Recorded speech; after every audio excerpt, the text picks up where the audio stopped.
This morning on Off the Bench, former and new defensive There coordinator you Bo go. Pelini, once and back again, was on with Jordy and T-Bob.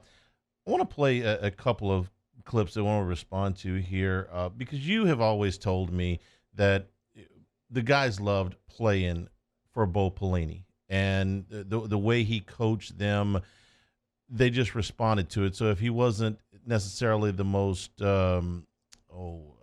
warm, fuzzy guy with the media or outwardly, the guys love playing for him. He was talking today about some of the philosophies that he has when he's coaching different players. Well, I think that's the key. You can't treat every guy the same. I mean, you have people who say you got to treat everybody the same. Well, no, because different guys need different things, and different guys are going to react better or more favorably to different things. And believe me, I'll get after guys when I need to. You also have to have the ability to reel them back in, put your arm around them, show them, make sure how can you be hard on your players, demanding, hold them to high standards, but still have, at the end of the day, they better understand and trust you have their best interest at heart in everything you're doing. Because if they don't, you're going to lose them. The best way I've ever heard it put was, I don't treat from coaches. I treat every player fairly. I don't treat every player the same, and it's not. Those aren't the same. That's not the same thing. Treating everybody fairly and treating everybody the same, not the same thing. Give me an example of how you watch Bo. I know you on the other side of the ball, but watching Bo Pelini coach those guys. Plenty of interactions with Bo, and I think he's exactly right. Not every player can handle the same coaching style. For me, I was raised with my father, who was a very intense coach, and that's what I liked. I liked my father when I was wrong, for him to let me know that I was wrong and to motivate me. And that's the coaching style that I preferred. Now, some guys, when you have that coaching style, they get down in the tank. They don't play as well, right? And they don't take to that kind of coaching style. And so the great coaches, the really good ones, they figure out exactly how to coach each and every student athlete to get the most out of that certain player. Like Glenn Dorsey was a guy that liked to be motivated. Glenn liked for the coach to tell him if he was doing wrong. Now, Glenn didn't have a lot of wrong plays, but Glenn liked that coaching style. There were some other players that Shevis Jackson, he was a little bit different. He didn't like that coaching style. He liked for you to slow it down a little bit and tell him exactly what he did wrong in a different manner. So there's no wrong ways to do it. It just depends on what coaching style you adhere to and what gets the best play out of you. The other part I found interesting was Bo Pelini talking today about his responsibilities in recruiting.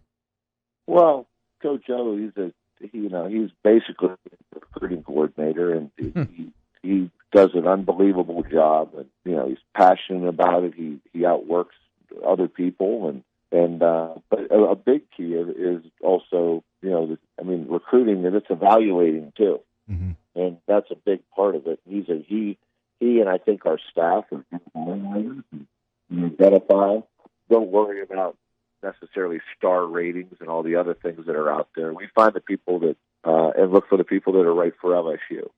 Talent-wise, character-wise, culture-wise, and go after them. And I think we've done a good job of doing that. We've had good success this year so far, but we still got a long way to go. The first time Pelini was here, recruiting, it wasn't any big secret. Recruiting wasn't his favorite thing to do. He was not among the more dynamic recruiters on the staff. But since he has been back this second time, you hear his name a lot more. I mean, just in this short period of time that he's been back, right, you're hearing his name more involved on a personal level with some of the players that they're recruiting. And when you look at what they've done just as a staff, to be able to put together the class that they're putting together without being able to bring a lot of out-of-state players onto the campus first. You sign a guy from Bogalusa, he's been to Tiger Stadium before. You sign a guy from Virginia or Michigan, that's a little bit different. They've been able to do that. So it seems like we've heard more from Bo Pelini on the recruiting front this time than we ever did in a similar time frame back the first time he was here. I would agree with that. And when you're younger in your coaching career, maybe you haven't been a head coach yet, right? You're worried about your defense. You're worried about the X's and O's of that upcoming week, that opponent, and you're worried about who's going to be the Sam linebacker in the underfront and maybe not recruiting at that point in your career. But then you're a head coach and you go to a place like Nebraska and you realize what it means to be a lead recruiter. Then you go to Youngstown State where you know you've got to recruit your butt off. You got to do extra at Youngstown State maybe to steal a prospect that was going to go to an FBS school. And so all of those experiences, I'm going to assume, showed a different light for Bo Pelini as far as recruiting. And so you look, just like anything, the more you're in a certain business, the more you learn, the more you grow. And so he realizes what kind of tools he has in recruiting because he is a person that creates great relationships. I was as happy as anybody when he came back. And I rushed over to the facility and we just sat there and we shot the bull for 30 minutes there on the field just about, what's been happening because he is a great communicator. He is a guy that builds those relationships because he is invested in those relationships. And so he's going to be a great recruiter. And when he was here the first time, probably didn't feel like at that point in his career that was going to be one of the main things that he did. But now in the experiences that he has, he realizes what kind of impact he can have on recruiting. The last part is his thoughts on Jabril Cox and I don't know about relationship, but I'll let him tell it and then we'll comment on it. This is the transfer from North Dakota State, Jabril Cox. Well, he's a talented kid, high character, great kid who, he's been and comes from a winning program, has won championships. I think he's won, 3 championships since, national championships since he's been in college and was a big part of that. And, understands what it takes to win, is very focused on why he came here and what he wants to get accomplished. And he's a talented young man who I think can get better. I think he's going to get better. And he's a good fit, and he fits into that group well. This is one of the guys that I'm really excited to see play from everything that I've heard. And I just wonder if it's somebody that I'm sure LSU would have taken a look, but having Bo Pelini, having played against him, having seen him on the other side of the field, set them up. Now, I don't know what kind of relationship they had personally before he started recruiting him here, but I don't imagine that it hurt that they knew each other, or at least knew who each other was. Yeah. And maybe that'll be a good question for Jabril at one point. We talked to him at some point, say, hey, if it wasn't for Bo Pelini, would you maybe have looked? And maybe that's not the case. I don't know. But at least having put eyes on him and played against him on the other side of the field, it looked like it gave LSU a little bit of a leg up. There's no question about it. Having those experiences against someone, when you game plan for someone for a week, you watch every tape almost that they could have, right? You pick up all the flaws. You pick up all the strengths. And so that can go a long way. And Bo being the head coach, obviously he focused on both sides of the football. And I can tell you this, and it might not be the right view. If he was coming from another FCS program, I might still have questions.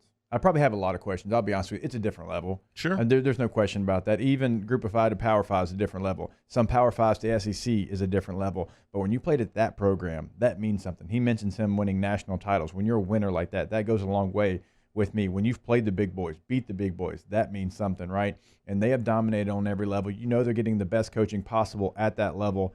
And so I've got high expectations for Jabril Cox. So he's got to come in. He's going to be asked to do a lot. There's a lot of fans that are wondering what he's going to look like. There's a lot of coaches, putting him in a place to succeed with a lot of expectations. And so I think he can handle them just from where he's coming from. I'm very curious how he's utilized, where he's at in different formations, right? Where he's at if it's, 3rd and 11, where he's at if it's 2nd and 5. I want to know where exactly they have him on the football field. Mike, Sam, Will, all those different things. I want to know where he's going to be. And I know defense looks a little bit different. We've talked about it than the 4-3 when Bo Pelini was here the first time. But what is his skill set? What are you going to ask him to do opposed to, Damone Clark? Like, what are those two guys going to be in certain situations? Is very intriguing.